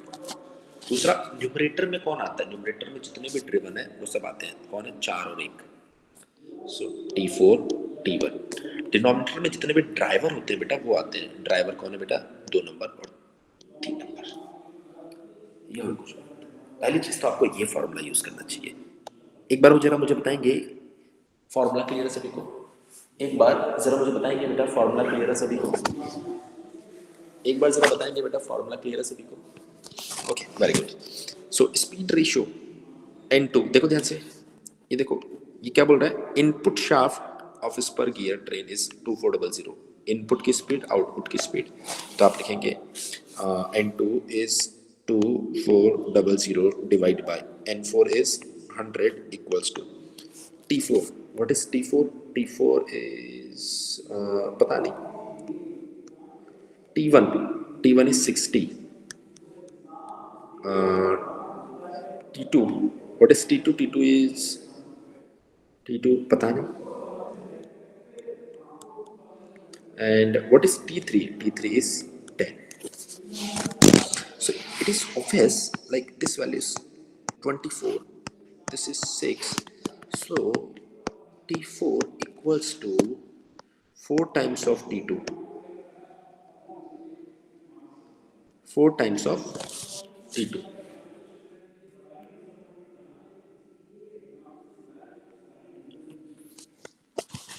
एक रिलेशन हमारे सामने आ गया, दूसरा रिलेशन 35 mm आपको दिया गया, तो ये 2 और 1 के लिए दूसरा रिलेशन कैसे मिलेगा? R1 plus R2 equals to R3 plus R4 equals to 35 mm। So R1 plus R2 equals to 35। इसको सॉल्व करते हैं बेटा। M T1 by 2 plus M T2 by 2 equals to 35। देखिए बेटा, मॉड्यूल जो है वो 1 नंबर के लिए दे रखा है, 1 नंबर के लिए 1 mm, दोनों मैशिंग में है तो इसका भी 1 mm ही होगा। सो ये बन जाएगा T1 plus T2 equals to 70। अगर T1 की बात करूँ तो ये 60 है, so T2 equals to 70 minus 60 equals to T2 equals to 10। ये आपके पास में T2 आ गया। ओके, अब अगर मैं बात करूं बेटा यहाँ पर same result R3 plus R4 equals to 35। ऐसे में अगर मैं यहाँ पर लिखूं M डैश, क्योंकि इनका मॉड्यूल मुझे नहीं पता, plus M dash T4 by 2 equals to 35। So finally हमने M डैश हमें पता ही नहीं है,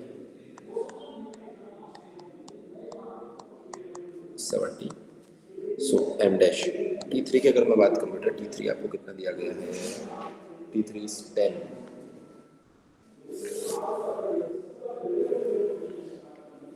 T3 इज 10। सो T3 है 10 और T4 हमें नहीं पता। सो T4, लेकिन अब पता किया जा सकता है, देखो ऐसे T4 equals to 4 times of 10, so T4 equals to 40, T4 equals to 40।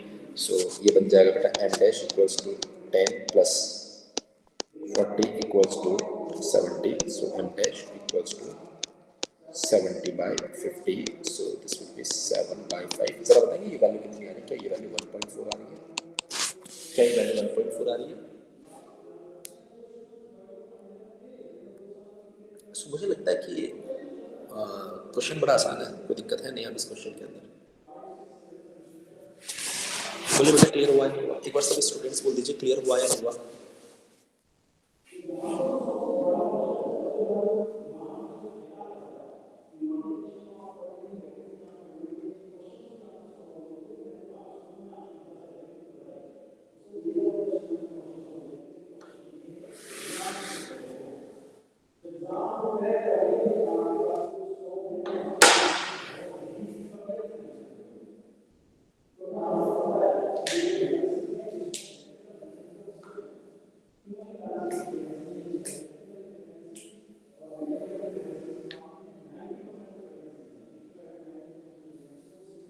Clear है सभी को? Okay, very good. अच्छा, तो एक बार आप लोग स्क्रीनशॉट ले लो, स्क्रीनशॉट ले लो, फिर एक क्वेश्चन और करवाता हूँ। एक बार आप लोग जल्दी जल्दी स्क्रीनशॉट ले लो।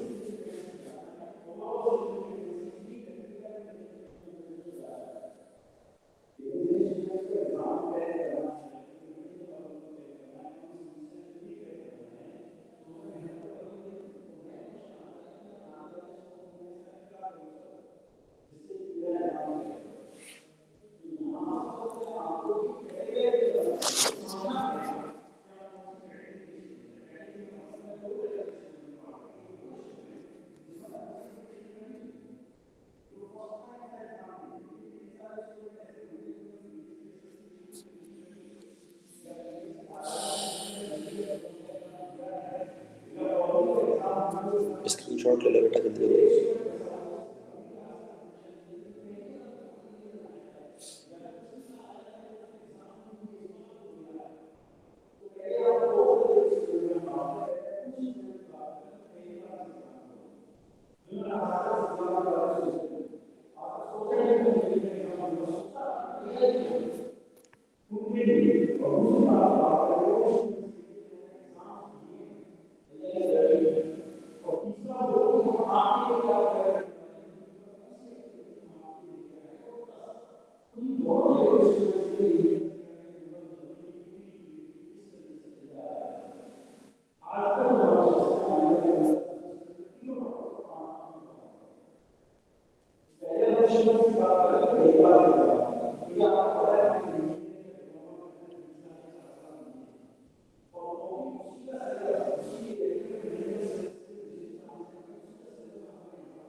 चलिए, सो बात करते हैं एक और इम्पोर्टेंट क्वेश्चन के ऊपर।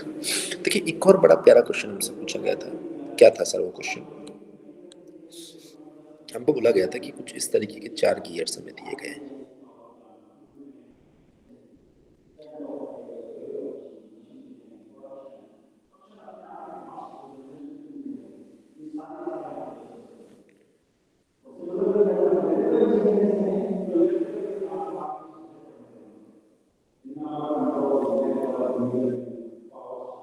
कुछ इस तरह का एक गियर ट्रेन हमें दिया गया था।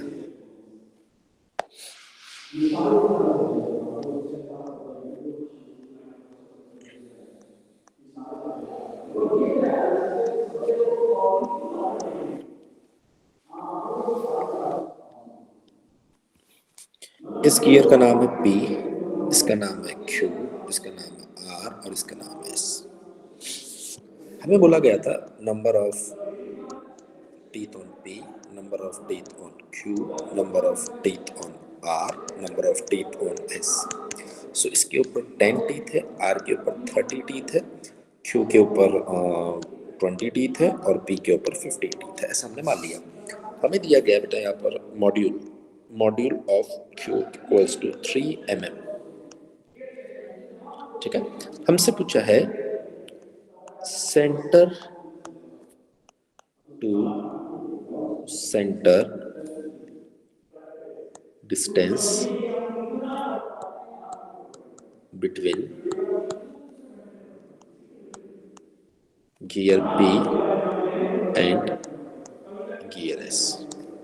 Centre to centre distance between gear P and gear S, ये बेसिकली हमसे पूछा गया है। अगर हम लोग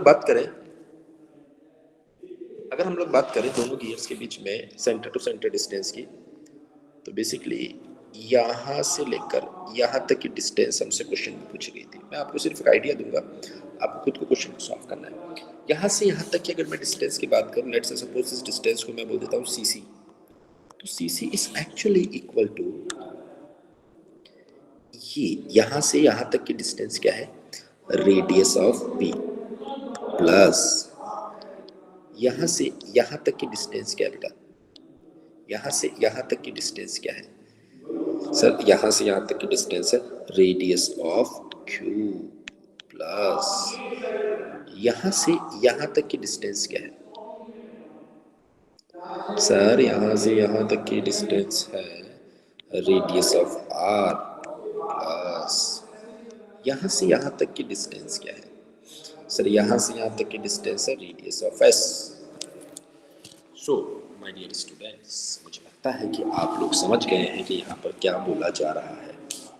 यहाँ पर क्या बोला जा रहा है आप लोग समझ गए। इसका मतलब आपको चारों गेट्स की रेडियस फाइंड करनी है। अगर आप रेडियस फाइंड करना चाहें तो रेडियस का एक बड़ा प्यारा फॉर्मूला है r equals to mt/2। r equals to mt/2। तो आप बोल सकते हैं सर अगर मैं फाइंड करना चाहता हूँ रेडियस ऑफ p। अच्छा, यहाँ पर एक और इन्फॉर्मेशन अवेलेबल है। क्या इन्फॉर्मेशन है वो मैं आपको बता देता हूँ, क्योंकि क्वेश्चन अदरवाइज इनकम्प्लीट रह जाएगा। Diameter of r equals to 2 times of diameter of q। ये भी अवेलेबल है क्वेश्चन के अंदर। Okay, so rp equals to mp tp by 2। Sir mp कितना होगा? क्योंकि यहाँ पर p और q मैचिंग है, तो जितना आपका p है उतना ही आपका q होने वाला है। लाइक जितना आपका मॉड्यूल q का है उतना ही मॉड्यूल आपका p का होने वाला है। सो mp और mq का जो मॉड्यूल है वो सेम होने वाला है। तो आप लिखेंगे यहाँ पर 3 tp जो है 15 डिवाइडेड बाय 2। सो ये बन गया बेटा आपके पास में rp इन mm। इसे आप कैलकुलेट कर लीजिएगा। अगर आप फाइंड करें rq, तो अगेन आप कहेंगे सर ये बन जाएगा mq tq divide by 2 equals to ये 3 tq कितना बेटा 20 डिवाइड बाई 2 इक्वल्स टू, यहाँ से भी आप कैलकुलेट कर सकते हैं। अब नेक्स्ट अगर आप देखें तो rq, देखिए आपको दिया गया है dr equals to 2 times of dq।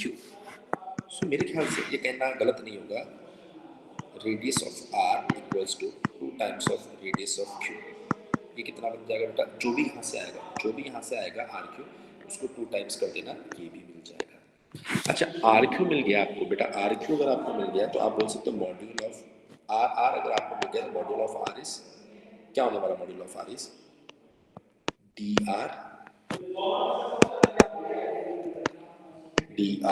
Divide by number of D on R. ये मॉड्यूल ऑफ आर है, तो ये बन जाएगा किसके बराबर? मॉड्यूल ऑफ एस के, D S divide by D S. तो हमें क्या चाहिए बेटा यहाँ से? D S. So D S क्या बन जाएगा बेटा? M S T S equals to M S किसके बराबर है? अभी अभी मैंने आपको बताया D S equals to M S equals to D R T R, जो कि दोनों वैल्यूज आपके पास अवेलेबल है, और ये बन गया आपके पास में टी एस। सो यहाँ से आप डी एस पता करेंगे, डी एस अगर मिल जाएगा तो आर एस इक्वल्स टू क्या बन जाएगा बेटा आपके पास? D S by 2। So overall जो सेंटर टू सेंटर डिस्टेंस है बेटा उसमें आर पी मिल गया, आर क्यू मिल गया, आर आर मिल गया, आर एस मिल गया। सिर्फ मैथमेटिकल वैल्यू आपको पुट करनी है, और मैं उम्मीद करता हूँ कि इतनी वैल्यूज आप पुट कर सकते हैं। इसमें आपको किसी भी तरह की कोई समस्या होनी नहीं चाहिए। नहीं होनी चाहिए। एक बार बता दीजिए सभी स्टूडेंट्स, क्या आप इतना कैलकुलेट कर लेंगे? क्या आप इतना कैलकुलेट कर लेंगे? बोलिए सुनो।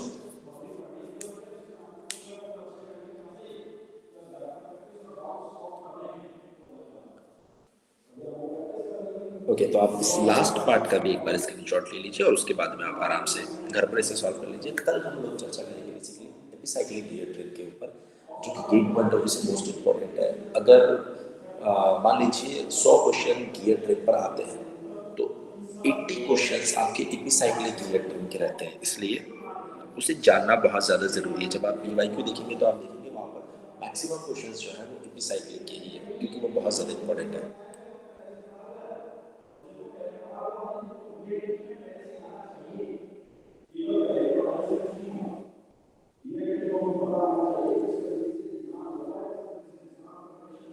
आई होप आपने स्क्रीनशॉट ले लिया होगा।